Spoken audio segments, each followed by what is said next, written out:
அருமை நண்பர் நாசிம் அவர்கள். அதேபோல ராமநாதபுரம் நாடாளுமன்ற தொகுதிக்கு கழக வேட்பாளராக நம்முடைய கூட்டணி வேட்பாளர் ஜலீல் அவர்கள்.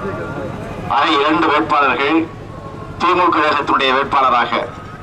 அதேபோல நம்முடைய கூட்டணியில் இடம்பெற்றிருக்கக்கூடிய இந்திய யூனியன் முஸ்லீம் லீக் வேலூர் தொகுதியில அப்துல் ரஹ்மான் அவர்கள், மயிலாடுதுறையில கூட்டணியில் இடம்பெற்றிருக்கக்கூடிய மனிதநேய மக்கள் கட்சியினுடைய வேட்பாளராக திரு ஐதர் அலி அவர்கள்.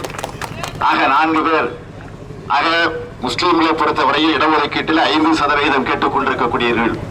ஆனால் திமுக கூட்டணியிலேயே இப்பொழுது 10% நாடாளுமன்ற வேட்பாளராக நாம் அறிவித்திருக்கிறோம் என்று சொன்னால், ஆனால் ஆளுங்கட்சியாக இருக்கக்கூடிய அதிமுக ஒரே ஒரு இடம்தான் முஸ்லிம்களுக்கு ஒதுக்கி இருக்கிறது தவிர, ஆனால் திமுகவுடைய கூட்டணி 4 இடங்களை ஒதுக்கி தந்திருக்கிறது என்று சொன்னால், எந்த அளவுக்கு இஸ்லாமிய பெருமக்களிடத்தில் நன்மதிப்பை, அந்த அன்பை, பாசத்தை வைத்திருக்கிறதற்கு இதைவிட வேறு சாட்சிகளை, உதாரணங்களை உங்களுக்கு காட்டிட வேண்டிய அவசியம் இல்லை.